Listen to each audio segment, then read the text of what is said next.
All right, so today we are talking about the Reformation. This is a period just after the Renaissance where we've had this whole rebirth of knowledge, and now we can see the effects that that has had on all of Europe. So, before the Reformation, as we were in the Renaissance and the Middle Ages, if you recall, the Catholic Church was very powerful and very rich. They were pretty much like the kingdoms. While we had kings and queens throughout Europe, they were directly tied with the Pope and the Catholic Church. Often they would obey whatever the Catholic Church told them to do because the Pope, who lived in Rome, could help run courts. He could send you armies. He could provide funds for your country. He kind of was the person that everyone looked to for guidance and for support to help their country run successfully. And so all of your life events happened within the church. Not necessarily the big church in Rome, but even in your small town, marriages, baptisms, deaths, everything had to happen within the church. The entire government revolved around the church, and they were developing a lot of power. But with power sometimes comes corruption. And in this case, that's what started to happen to the Catholic Church. They were selling indulgences, as we've spoken about before, but people started to think that the church was getting a little too much power.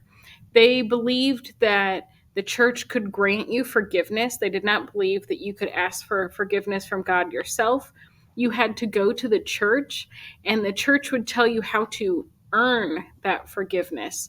And oftentimes it was through things called indulgences, where you could pay a certain amount of money and be forgiven of your sin. And you could get a certificate or whatever that may be. But if you go in and you say, listen, I was gossiping in town and spreading rumors about this person, and they might say, oh, that sounds like $10 to me, and you can be forgiven. And you would pay that amount, you would get your certificate, and now you could go free with a clear conscience because you've been forgiven of your sin, but the church made money. And people started to question whether or not that was really ethical, or I don't want to say legal because it had nothing to do with the law, but whether or not that was even something the church had the power to do. And they started wondering if their money really meant anything in the realm of forgiveness. This picture here is a drawing that somebody did to show kind of what it would be like in the town square, and all these people are lined up to buy their indulgences and get their forgiveness. So why did people believe so strongly in what the church was saying? Not just in the church, but what the church was saying. And why didn't they start to question whether or not these indulgences were actually worthwhile?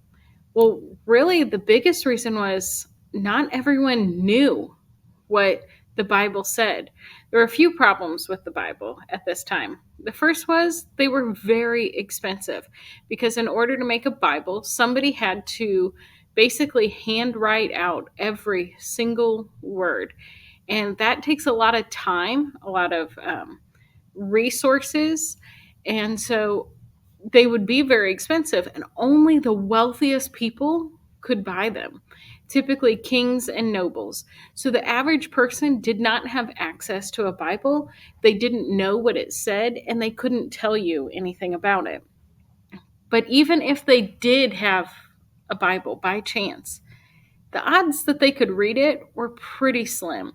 One, because people of the time just didn't really know how to read. Many peasants didn't know how to read. It wasn't something they were taught.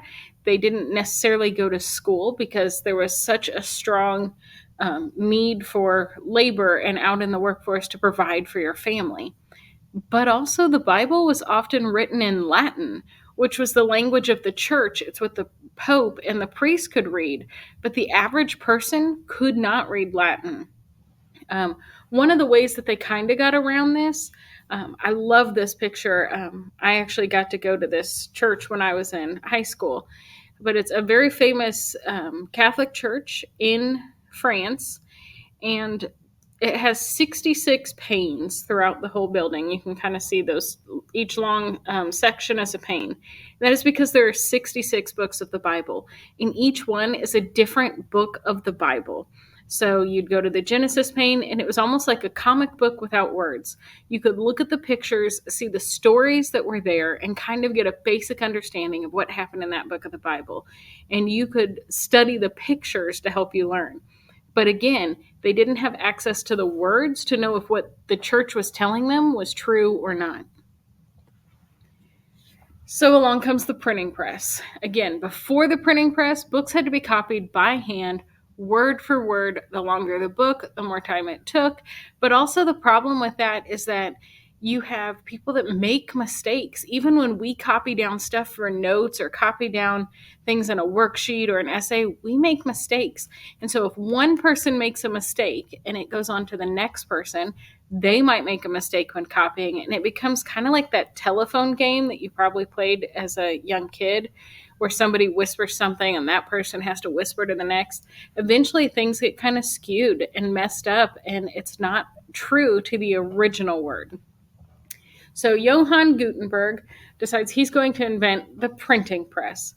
And what this is, it's similar to a large tray, and you would put stamps. They were metal stamps in a tray, and there was a stamp for each letter of the alphabet. Now, there were some stamps that would spell a whole word, but they were consistent, the same size stamps.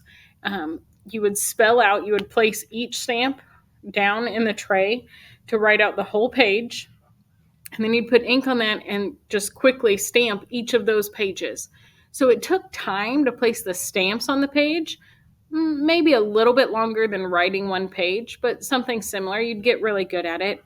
But once you had one in, you could stamp that 100 times, and that would be the equivalent of writing 100 pages. So it allowed for them to be able to make the Bible much quicker. The time it took to make one Bible before, now you could make 100 Bibles. So they were able to distribute the Bible out to more people. And with the start of the Renaissance, we talked about how there was this rebirth, revitalization, how they wanted new knowledge. And suddenly, because people had this thirst for knowledge, people were starting to understand how to read. They were starting to learn more about how to read. So as they got the Bible in their hands, they had a chance to read it. And they start learning more about what's happening. But I have a cute little cartoon clip to show you to kind of go with this.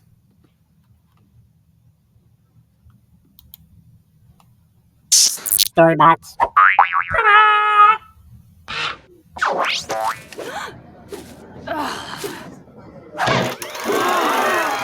Storybots presents Great Innovator. In the days of castles, kings, and knights, a book was something rare. It was made by hand for wealthy folk, with lots of gold to spare. Till a clever man named Gutenberg said, "That's a shame indeed. If making books was quick and cheap, then everyone could read." So he launched a secret project in the workshop where he'd hide, and townsfolk often stopped to ask, "What's going on inside?" Well, Gutenberg was hard at work with all his expertise. He invented little molds to make his metal ABCs. He'd arrange them in a block of type and smear it all with ink, then press it down on paper. Not as easy as you'd think. For years he toiled and tinkered, till at last he found success. He unveiled his great invention. Look, I've made the printing press. He printed up some school books, which were nice but just a start. But then he made his famous Bible, which were splendid works of art. Ooh. The printing press soon changed the world. Now everyone had books. Not only kings and noblemen, but farmers, maids, and cooks. So today, whenever you enjoy a book or magazine, just remember that it started out with Gutenberg's machine.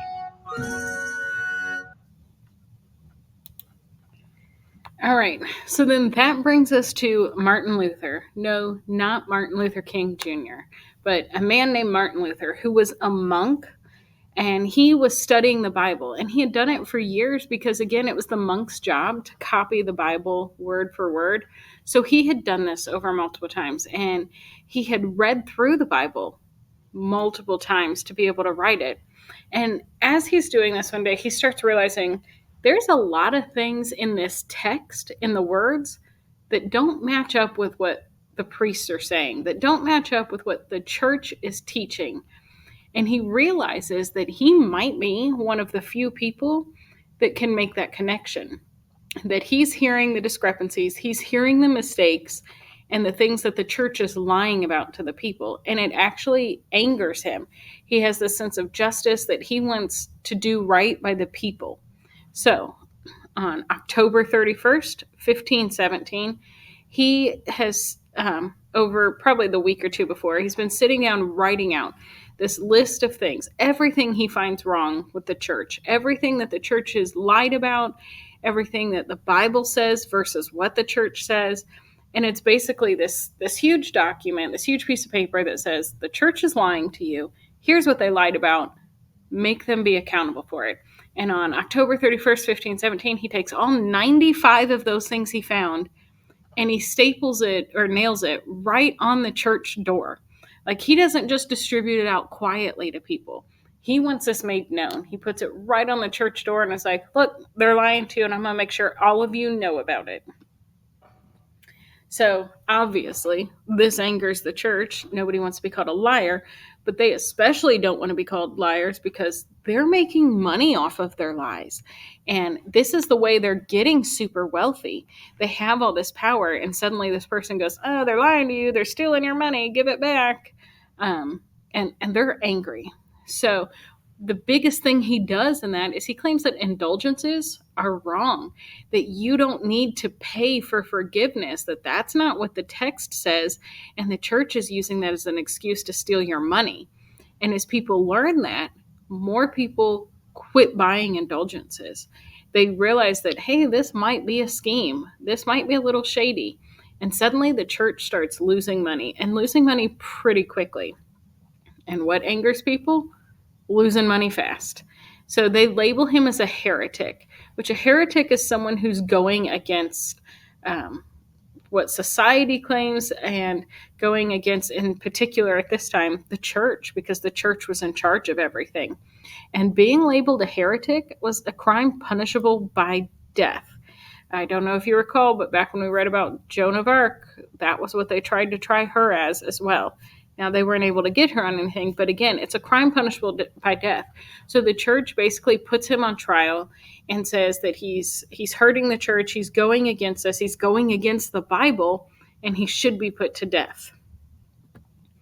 Instead of being put to death, the church excommunicates him. That means he's basically banished from the church. He cannot be a monk anymore. He cannot work in the Catholic Church. He can basically have nothing to do with the Catholic Church. Don't even talk to them. It's like, don't talk to me, don't look at me, don't even breathe in my direction. So in 1521, he's excommunicated.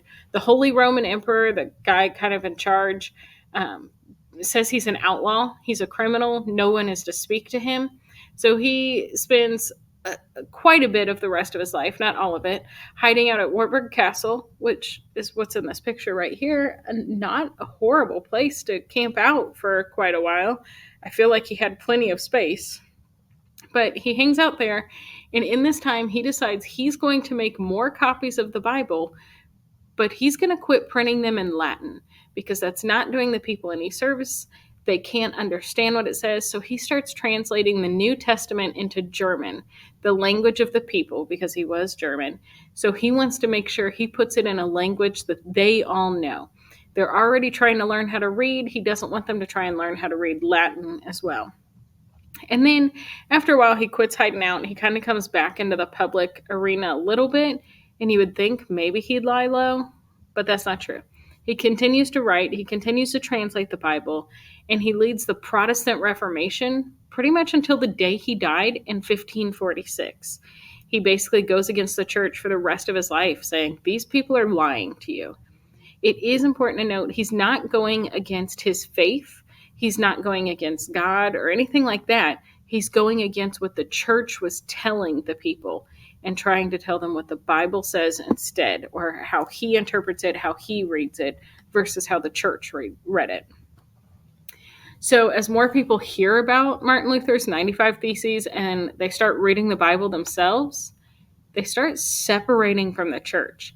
And this helps form a new church, the Protestant church, which is kind of the basis for a lot of the churches that are not Catholic. This was one of the first groups of churches that were not Catholic. They started having their own faith type thing, their own branch of religion. And he helped lead that and get that started throughout Europe. And it's what many of you that are religious or go to church, it is where your church may come from in this classroom as well, from what he started. So that is the end of our notes on the Reformation and Martin Luther.